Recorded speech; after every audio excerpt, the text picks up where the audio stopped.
Welcome to No Broken Legs. I am Evan Belfiore. Joining me on the phone on this pretty sunny Thursday is Jimmy Champ. Jimmy, are you as excited for Cleveland-Pittsburgh as I am? Oh, dude, I'm so ready for this, dude. I'm ready like the Road Warriors going in for a squash match, baby. Oh, this is great. All right, so we have Pittsburgh coming into town. Just so everybody remembers, I think the last time these two teams played, it was the Browns beating the Steelers in a playoff game. Do you remember that, Jimmy?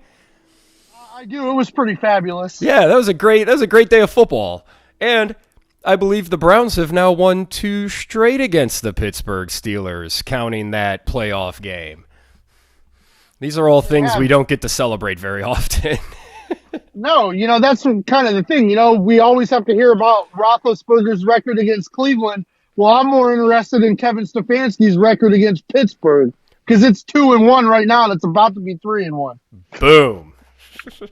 All right, well, let's start with the injuries coming into this matchup. So here's a list. They haven't given any game statuses for Sunday. Apparently, Baker Mayfield wants to try to play in this game, Jimmy, and I guess that's as good a place to start as any. Do you think the Browns should start Baker Mayfield this game, or do you think they should go with Keenum? I'm not going to change my tune. If Baker Mayfield is 80 to 85% healthy and he can play without being timid, without worrying about the shoulder, and the Browns are okay with that, I think Baker Mayfield should play. I think we talked about it. The offense is always going to be better with Baker Mayfield if he's healthy. If he's under 80% healthy, then Kevin Stefanski has got to sit him and let Case Keenum play. Yeah, I don't really. This is one of those instances where we're totally on the outside looking in. We don't have all of, and we're not doctors either. So even if we did have all the information, it's not like either one of us can be like, oh yeah, he'll be fine, or oh no, he shouldn't play. Right. But the big concern that I think everybody has is, can Baker make the throws that we are expecting him to? And the second part of this is, can he take hits? And those are just things that we don't know, and we won't know unless he's in a game. Right. So I guess the next follow-up question is, who do you think starts Sunday? I think if Baker Mayfield wants to play, unfortunately, I think if he looks good, Kevin Stefanski will start him, because so far, for the most part, starting Baker Mayfield hasn't gone too wrong for Kevin Stefanski. We know he's tough. We know he's a gamer. We know he wants to play. I think if he shows he's mobile, if he shows that it looks like he can take a little bit of a hit and he can throw the ball downfield with accuracy, going in these last couple of days of practice, I think Baker's going to play, but it also wouldn't surprise me if Kevin Stefanski already knows Case Keenum is going to start, and all this is just fodder to keep everybody away from Case Keenum. And to be honest, like it or not, this is a situation the Browns haven't been in a long time. If Mike Tomlin thinks there's a chance Baker Mayfield is going to play, he has to prepare 2 different kinds of defenses for the week. He just has to, because they're 2 totally different quarterbacks. You can't run the same game plan you would run against both of them. So I think there could be some gamesmanship there, but I think Kevin Stefanski trusts Baker Mayfield more than a lot of people in Cleveland trust Baker Mayfield. And if Baker says he's good to go and Stefanski watches him and looks like he's good to go, I think Baker will play. I think Stefanski already knows who's starting, and this is all gamesmanship. Yeah, it could very well be that, for sure. All right, well, we'll get final word on that at some point. I would not be surprised if they don't announce the starting quarterback until game time. Yeah, I agree with that. All right, so the other Browns injuries, this is the list of players that did not practice yesterday on Wednesday. So Jadeveon Clowney, Malik Jackson, Jarvis Landry, Donovan Peoples-Jones, and Denzel Ward all did not practice yesterday. So we'll continue monitoring their status as to whether or not they play. A lot of guys were limited. We had Nick Chubb, OBJ, Jack Conklin, A.J. Green, the backup cornerback, Blake Hance, the backup lineman. Baker Mayfield practiced, but he was limited. Malcolm Smith, J.C. Treader, Jedrick Wills, and Mac Wilson. So those players were all limited. On the On the good side, there is a lot of talk that Jack Conklin's going to play in this game. Yeah. Yep. And that would be a nice boost. Wills looked better after some time off, and I would expect that he'll look better with the 10-day layoff between Thursday and Sunday. Yeah. That's what they need. I mean, that's what they need. And for this game, we really need Clowney back. Having Clowney and Garrett, to that pair on there against this Pittsburgh offensive line is something that we would really hope to see. Yeah. It's all like it really will unlock what they can do defensively if they can have both of them going against this offensive line. Absolutely. Right. And we need Ward. Ward needs to be healthy and play as well. Yeah, on Pittsburgh's side, they don't have nearly as many injuries. Pretty much everybody played. Chase Claypool and Ben Roethlisberger were both limited on Wednesday, but they'll probably both play. So Cleveland's coming into this game a lot more beat up than Pittsburgh is. So let's actually get into the game. The Browns are hosting the Steelers. They are 3.5-point favorites. They're getting an extra half point on top of the gentleman's home 3. The over-under sits at 42.5. And let's really dig into this game, Jimmy. Cleveland won the 2 games last season. I'm sure Pittsburgh wants revenge. Let's just start with, what are you hoping for when the Cleveland Browns have the football? So I want the first drive of the game for the Browns to resemble last week's first drive. Strength of the offense. Run the ball, mix in some play action, march down the field, no penalties or negative plays, and show the Steelers the day that they're in for. I just think that's what is super important for the offense. Like, Coach Stefanski needs to play this game as smart as he did last week. It looks like Nick Chubb is going to play. Don't forget about Dearness Johnson. Just put Johnson in Hunt's role, sprinkle in Felton. A lot of quick-hitting pass plays and play action to slow down the pass rush that's coming regardless of the quarterback. Whether it's Keenum or it's Baker, the pass rush is coming. Protect the quarterback. Don't take big losses. The quarterback's got to get rid of the ball and stay in positive game script. Looking at the statistical season these two teams have had, the Browns are statistically better in every category than the Pittsburgh Steelers. The Steelers cannot do on defense any of the things that the Browns do well on offense. Like, attack that. The Steelers are not good against the run. They're not good on third down. They haven't really been good on the pass either, but that's not where the Browns' strength is. The Browns need to run the ball. Roll everything away from T.J. Watt.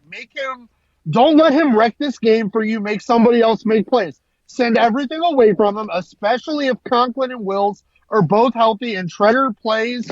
Man, just focus on what you do well. Run the ball, throw the short play action passes. You're going to have to take a couple shots down the field, but just do what you do well, right? Like, just do what you do well. It worked for you last week.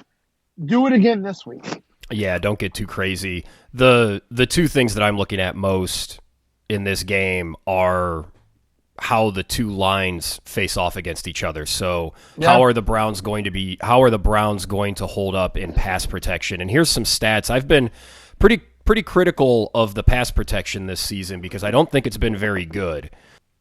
So let's look at sack percentage given up by the offensive line. Last year, that number was 4.5% for the Browns. What do you think that number is this year, Jimmy? I'm going to say actually a little lower, maybe 4%. 8.3. It's almost double. Wow. They're giving up a lot more sacks, a lot more pressures.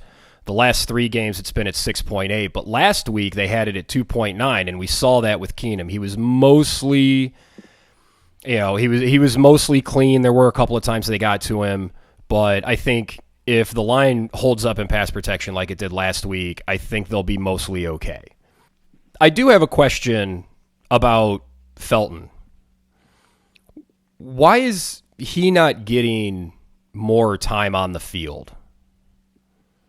I really feel like, I'm not saying that he should be getting 10 to 15 touches a game, but he's a guy that really should be getting at least like 2 to 4 touches a game.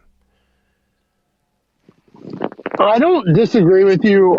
I think the reason, now this is just my personal opinion, I think the reason he hasn't got more touches is even in the games that the Browns should have won in blowouts, the games have been closer than they probably should have been with the Vikings, the Bears, and the Texans.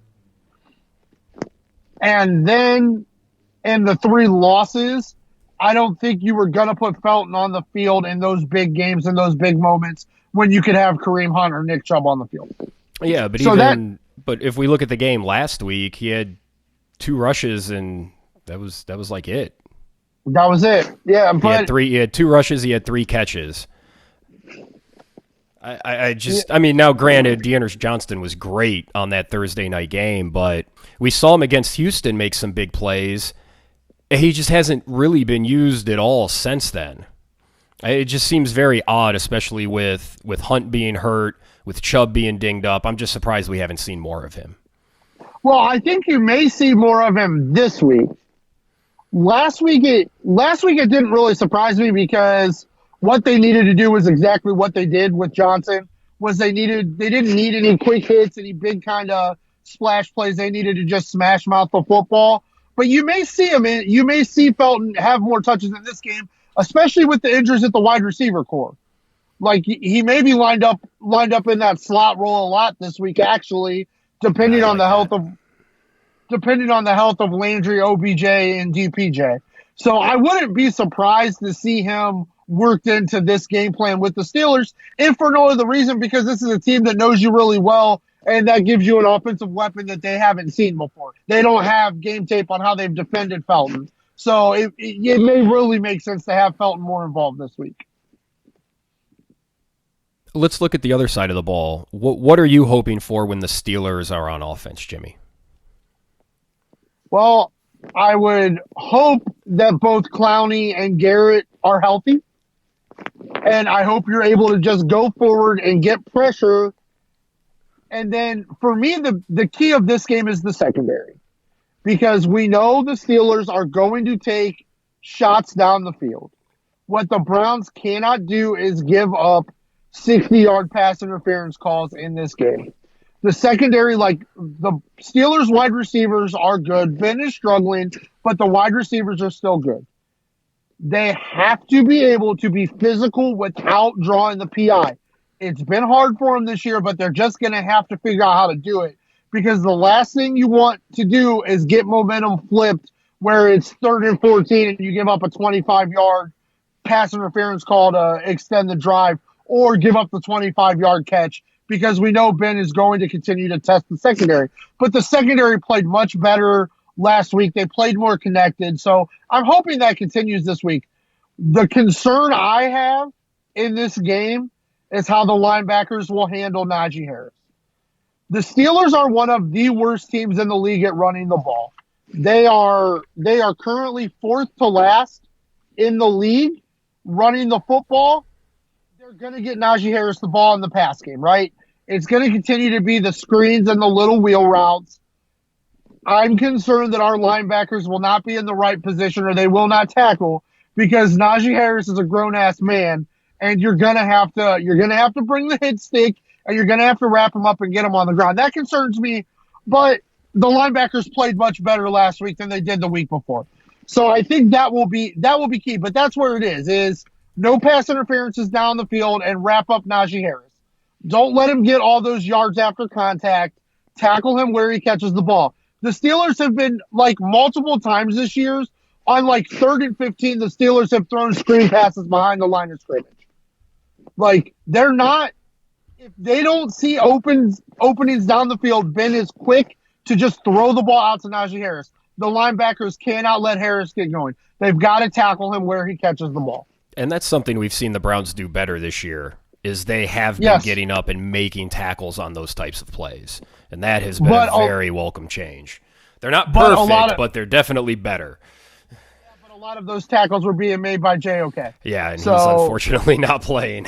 so that's a concern for me. If there was one player on the injury report I would be okay not suiting up for this game, it would be Mac Wilson. So to further your point on the running game, I'm not worried about Pittsburgh running on this Browns defense. Pittsburgh's 4th to last in the league in rushing at 81. Yeah, they're not good. They're just over 81 yards per game running the ball. The Cleveland Browns have the 2nd best rush defense in the NFL at about 80.5 yards per game. So I'm not worried about that.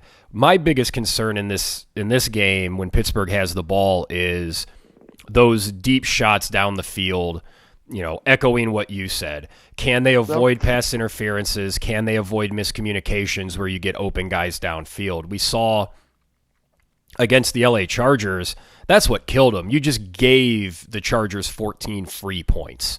Yep. And they just can't do that. Yeah, that's the concern. But like I said, they did look more connected last week. The two players we wanted to step up were John Johnson and Troy Hill, and they both played better last week. I mean, Denver has an okay receiving core. They're not great, but they're not horrible. But they stayed connected. They didn't give up those big breakaway plays. So that's where you have to be. But hopefully the pass rush gets to Roethlisberger before he even has time to make those throws downfield. Like, that's what the hope is. Hopefully Miles gets him on the ground and he makes maybe he throws a couple interceptions from the pressure. Like, that's what you're hoping to have happen. Yeah, and I said on the other side of the football when the Browns have the ball, I'm looking to see how that Browns line holds up. I'm really looking to see if the Browns defensive line can get home against this Steelers offensive line that has struggled this year. Yeah. Yep, absolutely. All right, so before we go into making our picks, Jimmy, the Cleveland Browns are 4-3. The Steelers are 3-3. This is the Browns' first division game. The Steelers have lost a division game. So this is a really big spot for the Browns. They can get to 5-3, keep up with Baltimore and Cincinnati, and really put Pittsburgh behind the eight ball. The Steelers would then be 0-2 in the division, and that would really put them behind the eight ball. Yeah, I mean, and this is a very winnable game for Cleveland, regardless of who the quarterback is, right? Yeah. Whichever quarterback is in there, you can make a game plan to attack what Pittsburgh has done for all year and win this game. I don't really think this game should be close. It's Pittsburgh-Cleveland, so it probably will be. But, I mean, statistically, schematically, and just by the Joes that are on the field, Cleveland should be able to handle this game against Pittsburgh. But Mike Tomlin is fired up this week. He's going to have Pittsburgh ready to play. So, I'm going to talk about that a little bit when we get into his comments about the USC job were just fucking fantastic. I loved it. Yeah. So when we get into our X factors, I'm going to talk about that a little bit. But let's do that right now then. No, that sounds good, man. So I think so for the Browns, the pass catching group is a big X factor in this game. Whoever gets to suit up at wide receiver or pass catcher, there can't be drops, right? If Stefanski stays aggressive on fourth down and you're open on a slant, catch the ball, whoever it is thrown to, regardless of what player it is. Well, I doubt they're going to be throwing any important third or fourth downs to Odell Beckham Jr. He hasn't earned that right, and if Landry's on the field, those throws should be going to him. Yep, I agree, but the receivers have to win their individual battles. They got to get yards after the catch. They need to make, whether it's Case or Baker, they need to make their job as easy as possible. Get open, present yourself, show your numbers to your quarterback, let him put the ball on you. The second unit that I think is going to be a big deal in this game for the Browns is the special teams unit. The Scottish Hammer has played a little better.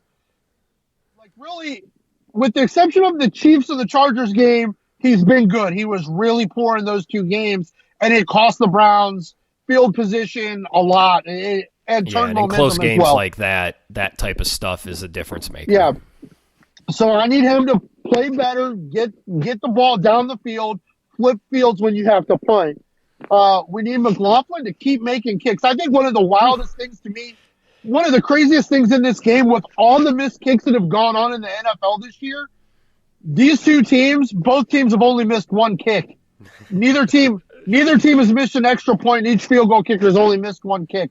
So that could be a big factor coming down at the end. But for the Browns, nothing stupid, nothing unnecessary. Special teams in, kicking, punting, receiving. You can't muff a punt. You've got to flip the field because Mike Tomlin is fired up right now, and you won't win this game if you make mistakes. You can't make mistakes. They're going to capitalize on it. They're going to be ready to go. I do think as much as I want the Browns to come out and just run the football, it would not surprise me if on the first or second offensive play for the Browns, if they took a deep shot, because I imagine there's going to be a big blitz coming right from the start for Pittsburgh, just feeding off of the energy Tomlin has right now. And especially if Keenum's in there, but Yeah, even with Baker in there, knowing that he's beat up, I think they're going to really dial up the pressure. yeah, I agree. So I wouldn't be surprised if they try to quick hitter to whoever Joe Hayden's covering to start the game. That wouldn't surprise me, and it might be a good idea. You might be able to get a blitz beater, something cheap and easy to start the game with. So those are the two units for the Browns that I'm really looking to watch. And then on the other side for Pittsburgh, where I think the Browns have to watch out are their two X factors, which are TJ Watt and Chase Claypool. Both of them have the raw natural ability to just take over games regardless of the scheme that's put in place and help the Steelers have a chance to win. Like, you have to have a game plan to keep TJ Watt off the quarterback and to keep the ball out of Chase Claypool's hands. Those are the difference makers for the Steelers, and the Browns have to limit that from happening. My X factors for the Browns are the tight end group. Yeah, They've been very absolutely. up and down, but when they've been able to get the tight ends involved in the offense, the offense has looked really good. Yeah, yep. And for the Steelers, I really think it comes down to how effective Najee Harris is in this game. And I said before about the running the ball, we don't expect Harris to have a big day running the ball, but what does he do receiving it? Because he's the one that's going to be able to keep drives going and get them first downs. Because their offense has been pretty all or nothing. Yeah. They get big plays, and that's what leads to points. But they have not been very good at sustaining drives and going up and down the field.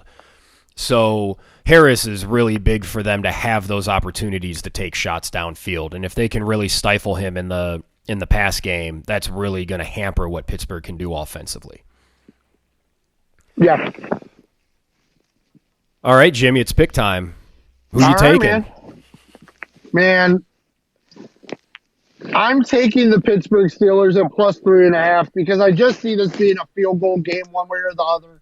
I do think the Browns are going to come out on the W side, but that half point got me leaning towards Pittsburgh because I do see this. I mean, we've got either a battered quarterback or Case Keenum, and as much as I believe the Browns in every way, shape, or form should be able to dominate this game, it's still Pittsburgh, Cleveland. There's very few blowouts. The games are normally close, so I'm going to take Pittsburgh with the plus 3.5. Yeah, we're of similar minds on this. I think this ends up being a 3-point game or less. I think Cleveland does win it, and instead of betting the minus 110 3.5 line, I'm looking at the money line. Even though it is minus 188, I think the Browns win this game. But I do think Pittsburgh covers. Yeah, I do too. I think it's going to stay close, and I think Pittsburgh will probably keep it to a field goal. But I do think the Browns will come out on the win side. But I think really the only two, like for me, and it could just be because I'm a jaded Browns fan who wants to see Kevin Stefanski go to 3-1 against the Steelers. The only outcomes I see in this game are Browns win close, Steelers win close, Browns blow out Steelers. To me, those are the only three possibilities. Like, the Steelers do not have enough on offense or defense to run away with this game. And I think the Browns have enough to keep it close and stay on the winning side. Yeah, I think the Browns are a better team, even when they are beat up, but they are really beat up, and Pittsburgh's a lot more healthy. So I think that does bring those two teams closer together. Yep, I agree. All right, any final thoughts on this game, Jimmy? No, I just think this is a huge game for the Cleveland Browns. You know, we talked about it. This was the part of the schedule where the Browns had to stack wins because that front part of the schedule was really tough. And, I mean, you get a win here, your season is still fine, you're looking good, and for the most part, you've kind of buried the Steelers in the division being 0-2 without even playing the Ravens yet. Like, that would be a big deal. To me, this is a big game for Kevin Stefanski. Like, this is a big game. Like, your first game against the Steelers, you got blown out, and the next two, your team was more prepared to play and you got wins. And I hope Kevin Stefanski makes the right choice at quarterback. I agree with you. Whichever way it is, he's probably already decided. And this is all gamesmanship, just something else for Pittsburgh to think about. But I just think this is a huge game for the Browns. Like, we feel like the Cardinals game was a game where Kevin Stefanski got too cute. He tried to overthink it too much. We hope this week is more like last week, where he just sticks to what the Browns do well and let his players play and win the game for him. Yeah, I agree with everything you just said there, and I think this is another instance of the new Browns versus the old Browns. This is a game that the Browns would always lose previously, but I think their organizational strength gets them through this game. And that's how they've been able... They won on Thursday because of their organization. And people might not fully understand what I mean by that, but the way the team is structured from top to bottom, the way everybody knows what they're doing, nobody's worrying about extracurricular. Nobody's worried about bullshit outside of the team. So everybody's focused, everybody knows their role, and they can just go out there and play. And they did it last week against Denver, and I think they do it again here against Pittsburgh. Yep, I completely agree. Like, it's just, we keep talking about it, and I think Browns fans will not get tired of hearing us talk about it. It's just so wonderful to hear all these teams that are having quarterback issues. Can your season be saved by a guy who's got 22 sexual assaults pending? Like, and the Browns don't have to deal with any of it, right? It's just, is Baker healthy? That's like the only thing that, and the national media are just playing up the Baker stuff because that's the narrative, and that seems to be all they want to talk about. So, yep. I guess that's fine. All right, let's move on to the rest of the a pretty ugly Week 8 slate of NFL games. We do get a good one tonight. Arizona is going to be home. They're taking on the Green Bay Packers. This is a 6.5-point spread. The over-under sits at 50.5. Jimmy, I thought this line when I first saw it was ridiculously high, and then I looked at the injury report. Devontae Adams and Lazard are both going to be out. The D coordinator is out with COVID. All three of them have COVID. Chandler Jones is back for the Cardinals, which is really big for them because they just lost J.J. Watt for the season to shoulder that. They just lost J.J. Watt for the season with a shoulder injury. Yep. I'm taking the Packers here because I think this is the type of game that Aaron Rodgers just shows up and says, I'm Aaron fucking Rodgers and I'm winning this game because I'm better than Kyler Murray. What do you think? I really think you're right, but I am going to take the Cardinals because I just don't know if Green Bay has the weapons. I think the only way the Packers win this game is if Aaron Jones has just a monster game. Which I'm hoping for as an owner of him in fantasy. Yeah, I just don't know if they have the weapons to keep up because defensively the Packers haven't been great. So I think Arizona will still be able to score points. So I am taking the Cardinals here.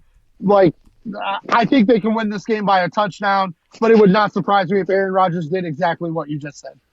Yeah, and this is the game that we've been looking at now for 2-3 weeks with Arizona. Are they for real?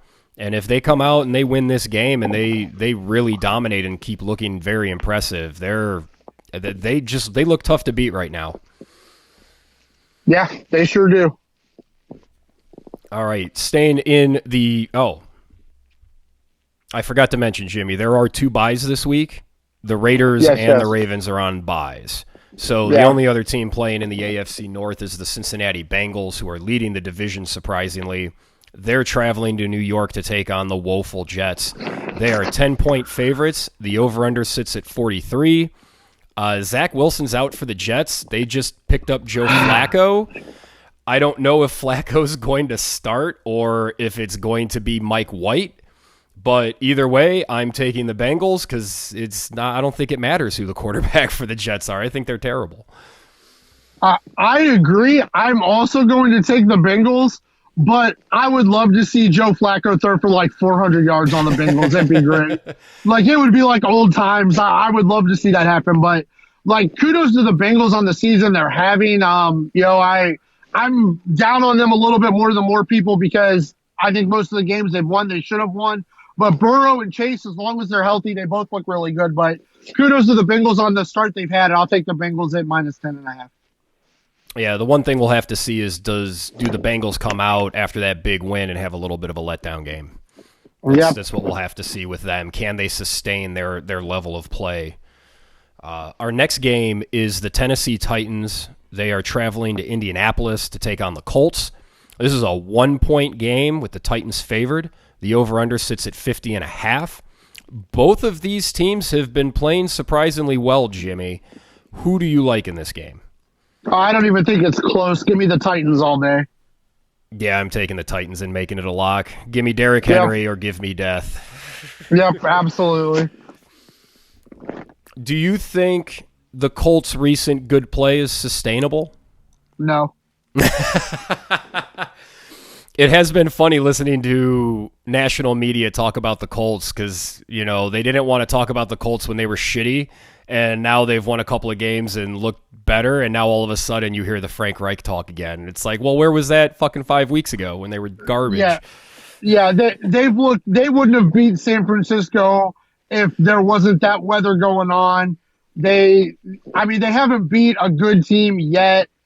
I mean, Carson Wentz has looked bad against good defenses. They're only, if Jonathan Taylor plays out of his mind, that's pretty much their only road to success. And I think Frank Reich wants to prove he was right by bringing in Carson Wentz, and he's throwing the football too much.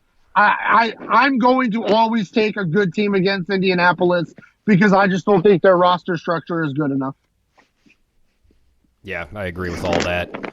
Our next game is the LA Chargers are going to be home. They're hosting the New England Patriots, who are traveling cross-country. The Chargers are favored by 5.5. The over-under sits at 49. Jimmy, I'm taking the Chargers here. They're coming off a bye. And as I said on our podcast on Monday, beating the Jets, putting 50 on the Jets doesn't impress me. I don't think this New England team's very good. Yeah, I don't think so either. I don't think the Patriots can hang with this Chargers team. They're going to be hungry. They got their ass whooped and then had their bye.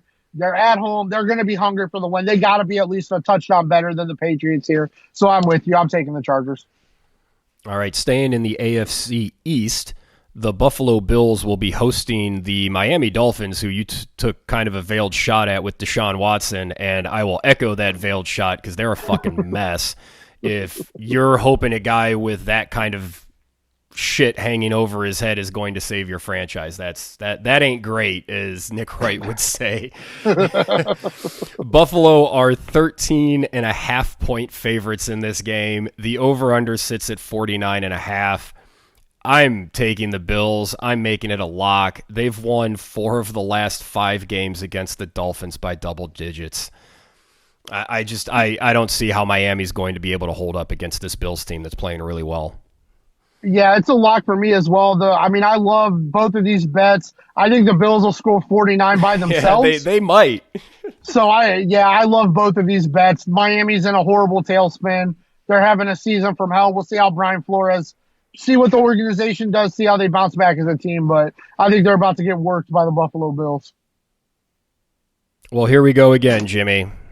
The Kansas City Chiefs are hosting the New York Giants. They are 10-point favorites. The over-under sits at 52.5. And I'm going to take the Chiefs and make it a lock because I think the Giants are awful. And I don't know what to make of this Chiefs team. If they can't beat the Giants by 10, then I'm done. I'm officially breaking up with the Chiefs. Well, I'm not done with them, and I'm not ready to officially break up with them, but I don't think they can beat anybody by 10 points right now.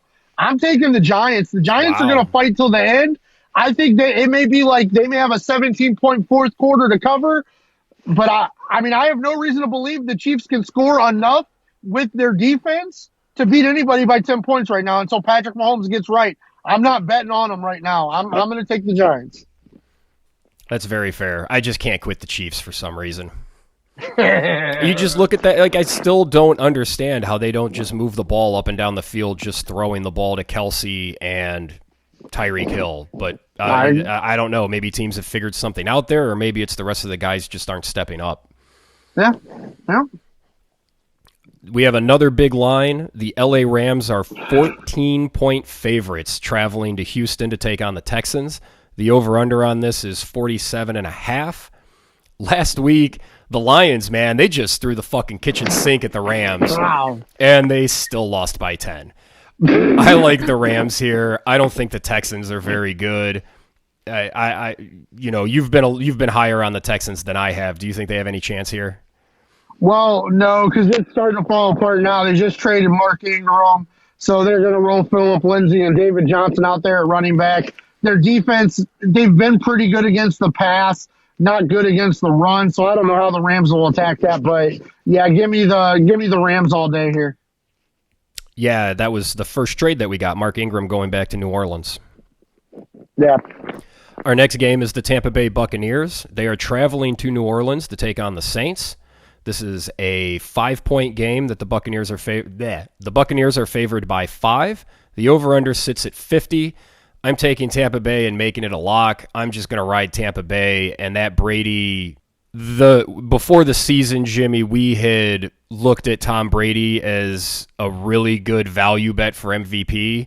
He is probably the leader for MVP at this moment. Would you agree? Yeah, I don't think I hear enough people talking about Tom Brady as the MVP. I don't understand this line one bit. Even though the Saints are winning games, they are winning games ugly. They don't look good. They cannot compete with Tampa, I don't think. So give me the Tampa Bay Buccaneers. Yeah, the Buccaneers really took it to Chicago. I wasn't expecting that. No, I wasn't either. I was not either. They played really well. But I do want to say, kudos to Matt Nagy, who wants to keep himself involved.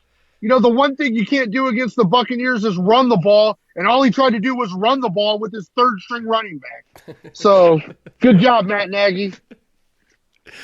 Our next game is the Dallas Cowboys. They're traveling up north to take on the Minnesota Vikings. They are favored by 2.5. The over/under sits at 54.5. I'll pick Dallas, but I think this game's a total stay away. There's so much variance in how Minnesota plays. I don't trust them. Plus, Dak's injury status leaves me a little concerned. I do think Dallas wins this game, though. Yeah, I agree. I mean, they're playing really well right now. Dak's injury gives you a little worry, and Mike McCarthy always gives you worry, but there should be a couple moments in this game where Mike McCarthy and Mike Zimmer both make some horrible decisions. So that should be fun to see, but I'll take Dallas as well. What was that Atlanta game where it was just a debacle at the end of the half with time management? Yeah. I don't remember exactly what the circumstances on that were, but that's definitely a possibility in this game. Oh, yeah, absolutely. All right, the next 5 games that we have are all pretty much between shit teams. The Philadelphia Eagles will be taking on the Detroit Lions in Motown. The Eagles are 3.5-point favorites. The over/under sits at 48.5. I heard that the Eagles had Joe Flacco, and when they traded him, that meant Gardner Minshew moved up to the backup spot. And there's already talk in Philly that he's going to take over for Hurts before the season ends. That ain't great. I really love what Dan Campbell did against the Rams. He knew he couldn't win a conventional game against that team, so he went unconventional. Loved the fake punts, loved scoring the touchdown, coming back and doing the onside kick. They threw everything they had at him. I think the Lions are going to get a win here in the next couple of weeks. I'm picking them in this game and making it a lock. So help me, I am making the Lions a lock, Jimmy. I love it, man. I loved it when I felt the exact same way with Jacksonville. When I got the win there with Jacksonville, I understand where you're coming from. I think they're going to be a big-time letdown spot for Detroit because they did absolutely everything they could, and they still lost the game by 2 possessions. Granted, I think that's one of the 3 best teams in the NFL, but still, I'm going to take the Eagles here. I don't love it. I would not bet money on this game, but you almost convinced me to bet on the Lions. Almost. I'm probably going to start looking at the Lions' money line over the next couple of weeks and maybe throw a little bit of extra cash on that. Just sort of like what you were doing with the Jets last year. Like they're going to get a win eventually. When does it come? Yep.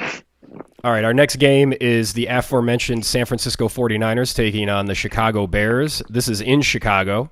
The 49ers are 3.5-point favorites. The over-under is 39.5. And the big question that I have in this game, are the 49ers any good? No, but they still might be better than the Bears, so I'm going to take the 49ers.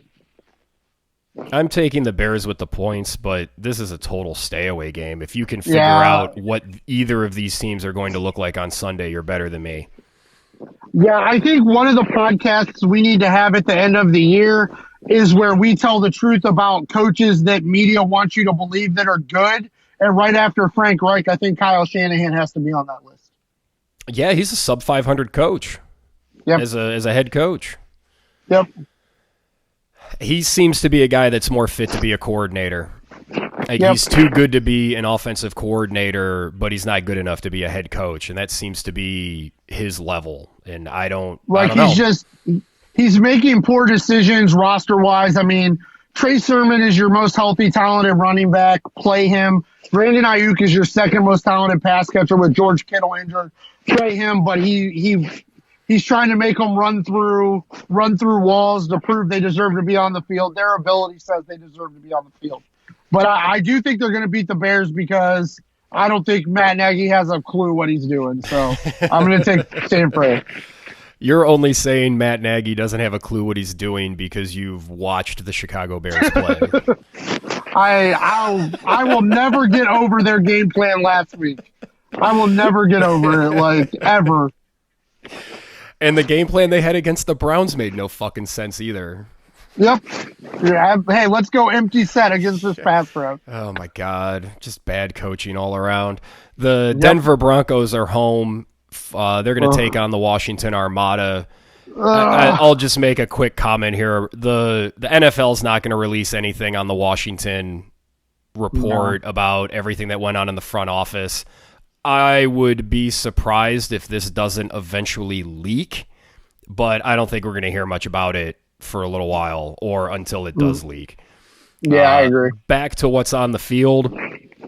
This feels like a stay away for me. I don't think Washington's very good. I know Denver isn't really all that good, but I'll take Denver. They're home. In the atmosphere, I think Washington's going to struggle. I'm going to take the Armada for no reason at all. This is a stay away.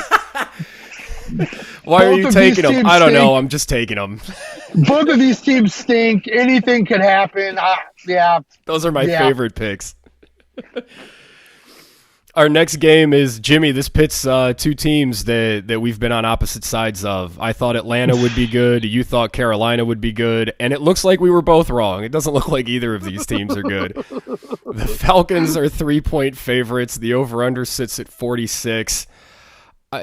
Sam Darnold got benched last week. Like, this is a total stay away, and just, you tell me, man. I don't know what the fuck's going on with these teams. At least Atlanta's been getting the ball to Kyle Pitts and using him more, but that really hasn't solved their problems.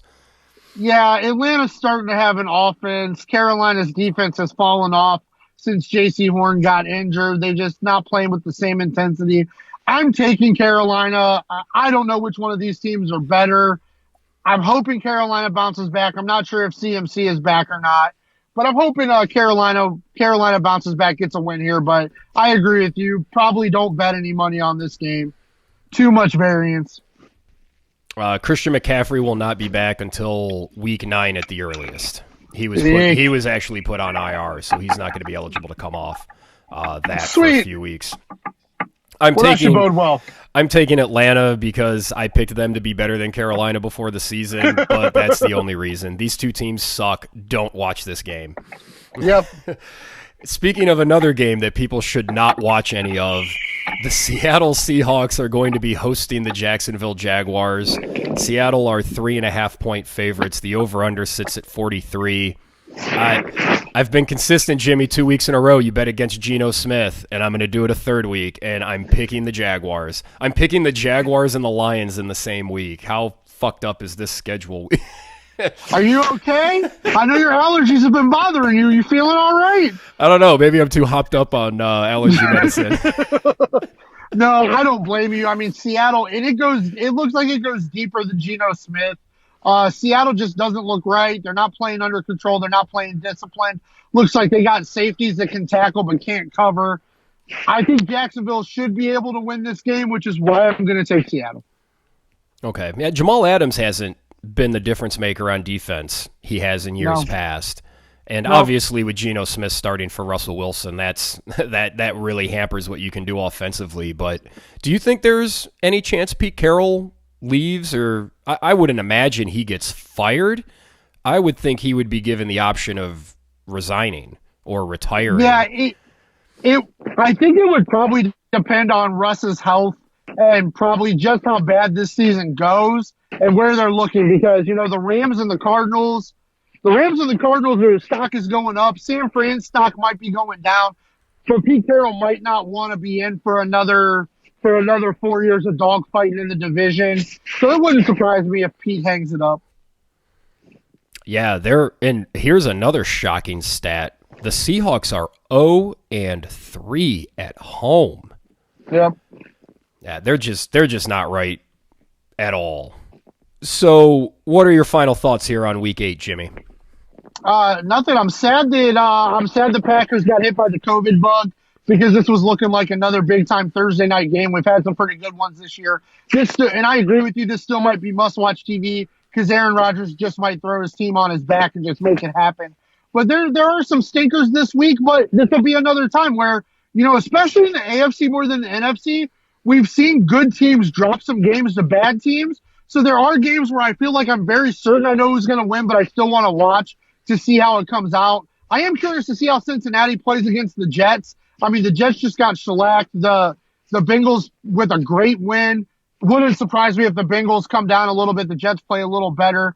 But the Browns Steelers, man, I mean, that's where it's at. Like, this is new, Browns fans, every time we played the Steelers the last 20 years, we want to talk shit, knowing we were going to get our asses kicked. But it's a little different now. The Browns are the better team. Hopefully Kevin Stefanski can outcoach Mike Tomlin and get this W. And history would tell us that the Steelers are going to trend downwards as the Browns trend upwards. If you look back over the last, even if you go back to the 70s, when the Steelers are good, the Browns were bad. When the Browns were good in the 80s, the Steelers were pretty bad. And we've never, at least in our lifetime, we've never had a situation where the two teams have been relatively equal. It seems like Pittsburgh and Cleveland are pretty equal now because Pittsburgh's dropping and Cleveland's rising. And I would love to see that just continue. Yep, I 100% agree. Yeah, and tonight's game is going to be a joy to watch. It's just how good is Arizona and how good is Green Bay with all these guys out. Yep. Because we got to remember, as much crap as they went through in the offseason, I mean, I was real hard on them. I mean, the Packers still only have one loss. So, I mean, you beat the Cardinals tonight, man. That's a big statement win for Aaron Rodgers. If he could get a win here without Devontae Adams, man, that's big time. Yeah, and they haven't necessarily been, they're 6-1, but their plus minus is only 22. Yep. They played a lot. They've scored 168. They've given up 146. So if they keep this close, that's something to look at too. Are the Cardinals ready to play in a big-time game that's close? They haven't had that yet. So No, they haven't. All right. Well, I think that wraps everything up for Week 8, Jimmy. I'm just super excited for Sunday. Browns-Steelers is always the best. There'll be a lot of shit-talking on Facebook. Before the game, there'll be a lot of shit-talking on Facebook after the game, and I can't wait for all of it. Yeah, hear. Well, thank you for joining me on this Thursday afternoon. No place I'd rather be, brother. All right, for Jimmy Champ, I am Evan Belfiore, and we thank you for listening to No Broken Legs.